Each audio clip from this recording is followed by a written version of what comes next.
What's up, my friends? Here, just showing off a little bit of my laundry room, and where I charge my batteries.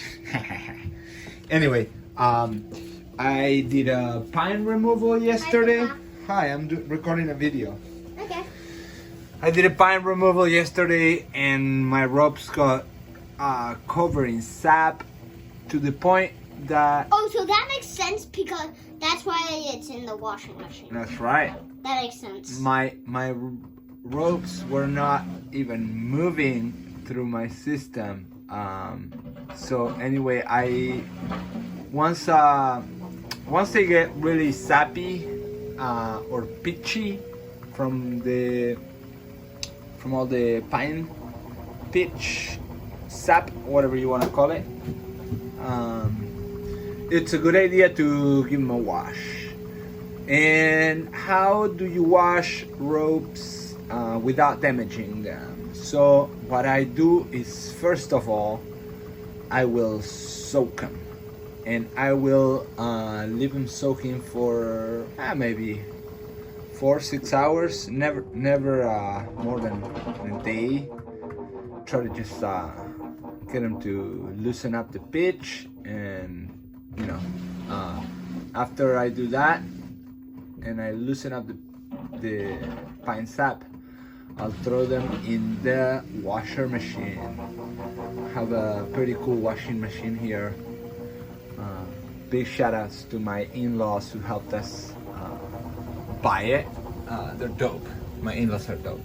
So anyway, I will put it on delicate, and I will use the same laundry detergent that I use for all my clothes, except that I will just put a drop of it, okay? Just very, very little of it. And then I'll do a delicate cycle. And once it's out, I have 3 more minutes. I thought it would be done by now. That's why I started the video.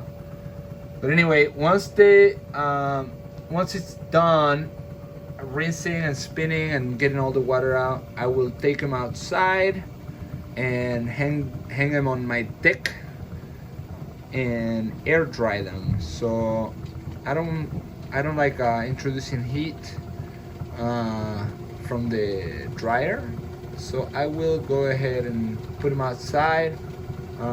During the day, my deck gets a lot of sun, but in the afternoon, the sun goes past the deck, and then we get some shade. So it's nice to dry them somewhere, not necessarily full sun, where they're gonna get like toast by the sun.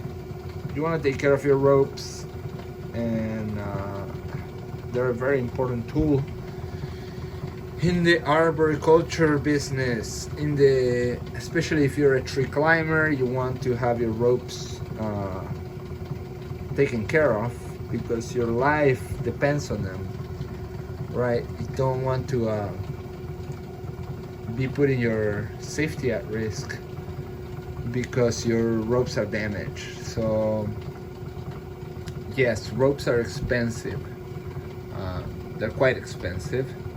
So you want to take care of them so they last you long and you save some money, because if your ropes get too damaged and you have to continue to buy new ropes, it's just it's just money that you could be putting in a savings account rather than in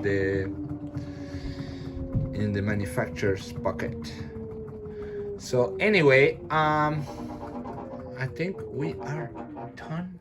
1 minute, let's hear it. I love this washer machine. It has a little soundtrack to it. I think it might take it for another spin. Yeah, there we go. One more spin. Now the tricky piece when you're washing 150 feet of rope plus a lanyard plus your secondary small rope is that they get tangled. I have about 200 feet of rope in this washing machine. Yeah, thank you. washing machine. So anyway, I'll pull them out and sorry. I'm gonna see about we're gonna grab this 12 strand. Oh, I guess they all come out together. It looks like a little monster here. Oh, watch. Oh yeah, that's like a little bit of a nightmare. Anyway, we go outside to the yard, set them out, isolate them, and then let them dry out. Let's see what we can do. There we go. Here we go. Woo. You know, I learned a trick from my grandmother. She used to saw a lot, and then you end up with knots in your ropes or strings or whatever you're using. And she said blow on them. So I lay them on the deck. Oh, to untangle the knot, you want to blow on it. I always say that it's kind of like a witchcraft thing. Very simple. It'll just go around the deck, and then just like that, sit on the deck and hope that the dog doesn't think it's a toy and pulls it. My dog is pretty good.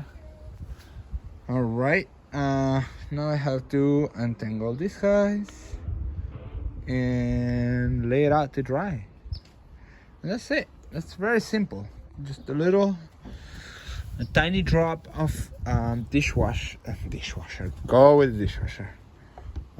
Tiny drop of laundry detergent, and my little split tail, got my hitch cord, everything that got pitch on it. I'll pull it out. This rope is pretty dope. Call it the Rasta Ninja rope. I don't know what kind of rope it is, and it doesn't really have green, but it looks kind of Rastafari. So I love it. This was a gift from my neighbors who found a backpack when they were clearing the house, and the backpack had about 100 feet of this static line. It's a rock climbing line, and I assume because it came with some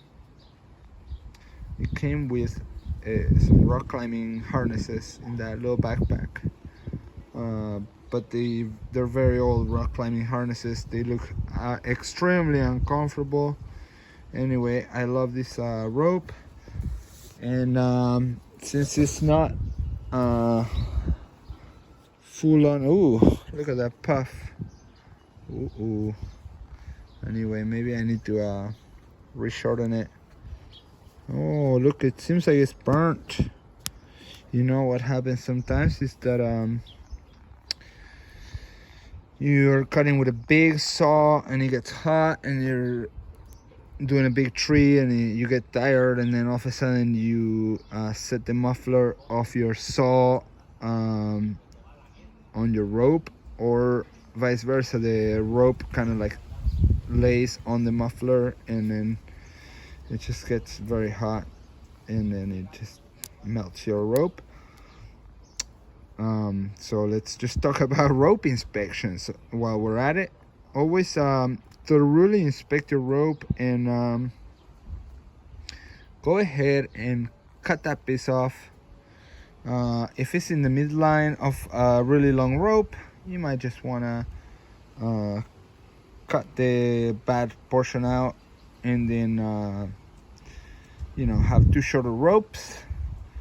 If it's like the tail, I have about another 3 feet of this rope here, so that's probably what I'll do. I'll cut off the burnt piece, and I'll have a shorter lanyard, which is all good. I started with about a 25-foot linear, and until I got really used to it, it was a little annoying because you're managing a lot of rope on your saddle. But once you once you get comfy and learn what you have hanging from your saddle, then it's easier to manage it. This is my 24 strand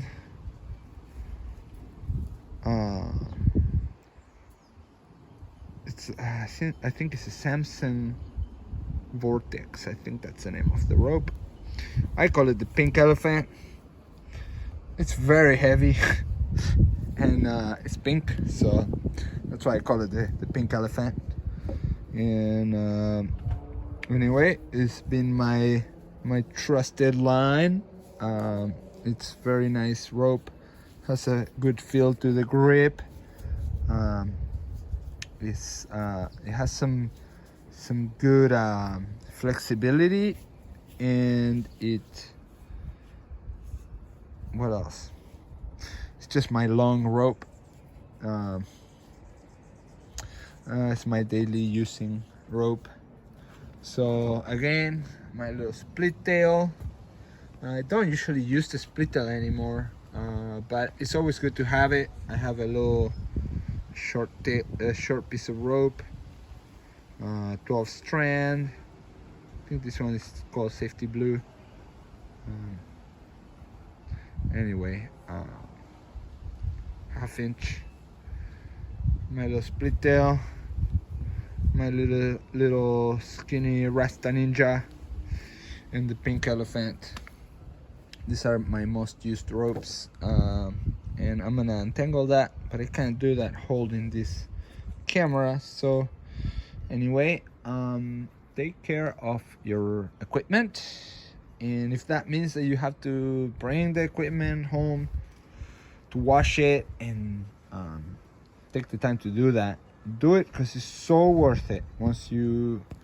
If you're working with ropes that are being difficult because they're pitchy or because they're damaged, and it's just better to take care of it at the moment, so you're not struggling when you're trying to perform some dangerous work like cutting trees up high. And you don't have to worry about your ropes. You inspect your gear, and if it's not good, you borrow your boss's gear, and if not, then just try to deal with it in a way that's gonna take all that worry out of you, and you don't have to waste your time or energy worrying about it. You know your gear is in good working conditions, and it's not gonna bother you while you're performing already risky work. Okay, it's about time for me to hang this to dry. Go look at a tree for a friend. She has a big redwood tree overhanging her house with some really long branches. They look like they're 30 feet long, so I'm gonna go and see how risky they are and see if they need some work. I have a feeling that they need the work, so that might be a fun little job. Climb up a really tall redwood and do some end weight reduction, keep my friend safe and her house safe from breaking branches in a future windstorm. Okay guys, my friends, thank you for watching this video, and I'm sorry it wasn't like the most magical, visually captivating video, but I feel like the information is decent, and it's important to communicate that we need to take care of ourselves and each other by using properly cared equipment. And if the equipment you're using is in bad conditions, please retire it. Reach out to other arborists Arborists tend to collect a lot of gear, and every time I needed to use somebody else's gear, borrow it, or there's never been a problem with that. Arborists tend to be very generous, and if a friend or a colleague asks me to use some gear because their gear is unsafe or not working properly, I'll be super happy and eager to pass along the gear so they can do their work safely. Okay, so take care of yourself, take care of your gear, wear your helmet, drink lots of water, and plant more trees so we can climb them and we can cut them. And yeah, anyway, see you guys. Thank you for watching. Hit the like button, hit the subscribe. If you don't like the video, hit the don't like, the thumbs down button. It's all good, you know. It works for the algorithms. All right, peace.